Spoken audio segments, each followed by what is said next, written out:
आइए देखते हैं एक्सरसाइज 1.5 का question number 4। Represent root 9.3 on number line.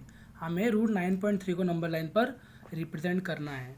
तो उसके लिए हम करेंगे कंस्ट्रक्शन और उसके बाद हम इसको प्रूफ करके भी दिखाएंगे। चलिए कंस्ट्रक्शन से शुरू करते हैं। तो सबसे पहले जो आपकी रूट के अंदर वैल्यू लिखी है 9.3 सेंटीमीटर की हम एक लाइन ड्रॉ करेंगे स्केल की हेल्प से। देखिए ये हमारी 9.3 की एक लाइन बन चुकी है। इस लाइन की आप नेमिंग कर दीजिए ए बी।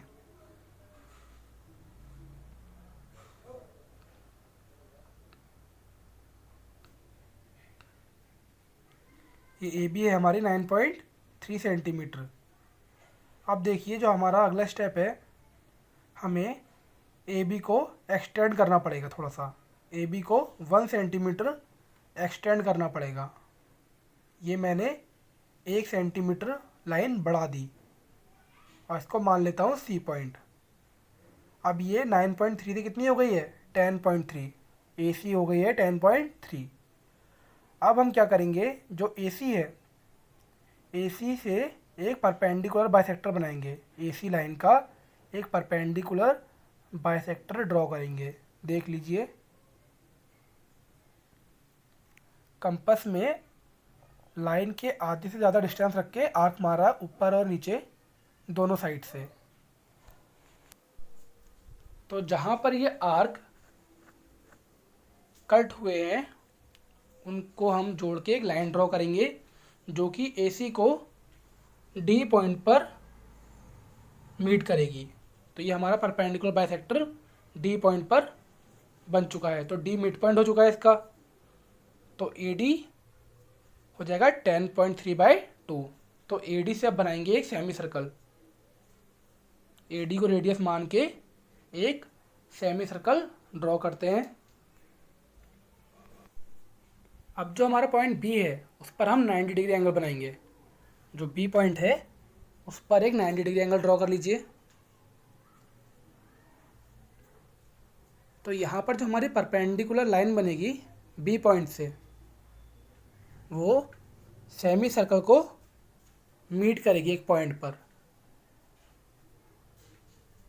तो यहाँ पर जो हमारी लाइन ड्रॉ होगी वो मीट करेगी सेमी सर्कल को एक पॉइंट पर। उसको मैं मान लेता हूँ पॉइंट ई। तो ये जो हमारी लाइन बी ई बनी है, परपेंडिकुलर जो डिस्टेंस है बी पॉइंट से लेकर ई तक, यही जो डिस्टेंस हमारी ये है रूट 9.3। लेकिन इसको हमें लाइन पे ड्रॉ करना है। तो हम क्या करेंगे, जो हमारी ओरिजिनल लाइन थी ए सी उसको मैंने और एक्सटेंड कर दिया और बी ई को मेज़र किया और लाइन पर एक आर्क लगा दिया। ई से होते हुए लाइन की तरफ एक आर्क लगा दिया। तो जहाँ पर ये लाइन को मीट करेगा इसको मैं पॉइंट मानता हूँ एफ। और जो बी से लेकर एफ तक की जो हमारी डिस्टेंस है वो हो जाएगी √9.3। बी ई जो लाइन है वो बी एफ लाइन के बराबर हो जाएगी जो कि है √9.3, क्योंकि ये रेडियाई बन चुके हैं सेम सर्कल की और रेडियाई ऑफ सेम सर्कल बराबर होते हैं। तो आइए अब इसके प्रूफ की बात करते हैं। कंस्ट्रक्शन आपका पूरा हो चुका है, अब हम करेंगे प्रूफ।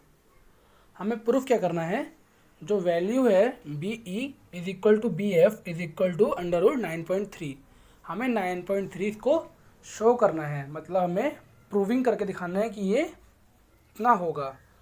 तो इसके लिए मैं ज्वाइन करूँगा डी को ई से, जिससे कि हमारा एक राइट एंगल ट्रायंगल बन जाएगा।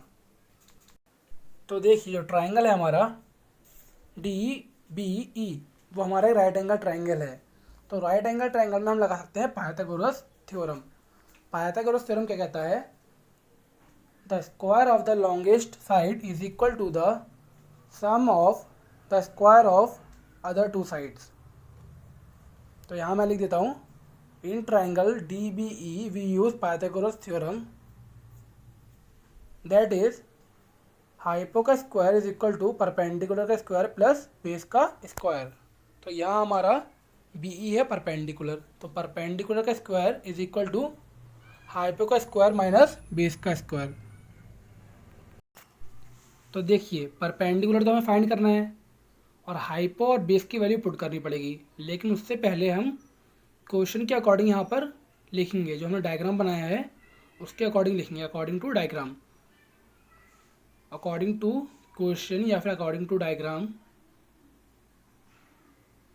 जो परपेंडिकुलर है हमारा वो है बी ई, तो यहाँ हो जाएगा बी ई का square is equal to H कितना है डी ई का स्क्वायर माइनस बेस है हमारा डी बी, तो डी बी का square, B E square is equal to D E square minus D B square. अब आप अपनी स्क्रीन पर ध्यान दीजिए जहाँ पर ब्लैक से लिखा हुआ है परपेंडिकुलर बेस और हाइपो के बारे में। जो हमारा डी ई है वो डी सी के बराबर हो जाएगा जो कि 10.3/2 है, और जो बेस है डी बी वो हाइपो से 1 सेंटीमीटर कम है, इसलिए मैंने लिखा है 10.3/2 माइनस 1। तो ये 10.3/2 कहाँ से आया, क्योंकि पूरी लाइन 10.3 की थी, इसलिए जो डी ई है वो 10.3/2 होगा और बेस 1 सेंटीमीटर से कम हो जाएगा। तो यही वैल्यू हम पुट करेंगे अपना प्रूफ में। देखिए इसी वैल्यू को हमें पुट करना है, 10.3/2 और 10.3/2 माइनस 1 को हमें अपने प्रूफ में पुट करना है।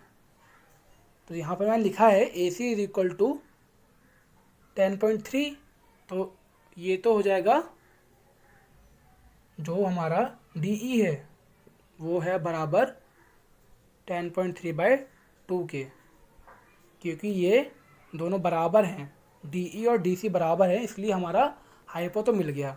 और जो बेस है डी बी वो 10.3/2 माइनस 1 है, क्योंकि ये हाइपो से बस 1 सेंटीमीटर ही कम है। तो दोनों वैल्यू आपके सामने मैं यहाँ पर लिख चुका हूँ फिर से, 10.3/2 और 10.3/2 माइनस 1।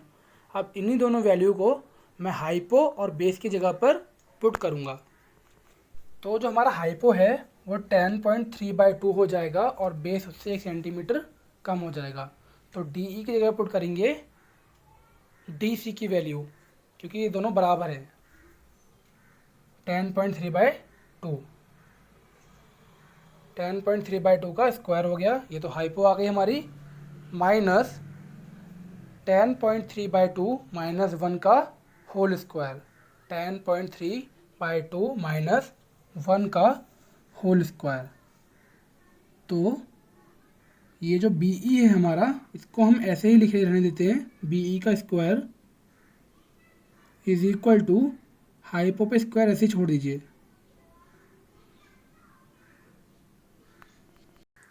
ये माइनस आ गया हमारा, यहाँ पर मैंने रेक्टेंगुलर ब्रैकेट लगाया है जिससे कि मैं a माइनस बी का होल स्क्वायर की जो आइडेंटिटी होती है उसको लगा सकूँ। तो ये हो गया a स्क्वायर, ये b स्क्वायर, और यहाँ पर -2, एक की जगह लिखा है 10.3/2 और ये हो गया 1 से इंटू, तो आइडेंटिटी लगा दी मैंने। अब नेक्स्ट स्टेप हमारा है B E square is equal to 10.3/2 का होल स्क्वायर माइनस, अब ब्रैकेट खोलूँगा, 10.3/2 का स्क्वायर माइनस का 1 हो जाएगा, माइनस का 1, और ये प्लस का 10.3 रह जाएगा क्योंकि 2 से 2 कट गया, एक प्लस की वैल्यू एक माइनस की वैल्यू कट गई, और ये हमारा 10.3 में से 1 जाएगा तो बचेगा 9.3। तो B E square is equal to 9.3, और जब स्क्वायर हटेगा बी ई से तो इसकी वैल्यू आ जाएगी रूट में, तो B E is equal to under root 9.3। तो ये देखिए B E is equal to हमारी 9.3 आ चुकी है। तो B E is equal to under root 9.3 जो कि हमारी परपेंडिकुलर डिस्टेंस है, ये देखिए, और यही हमें शो करना था।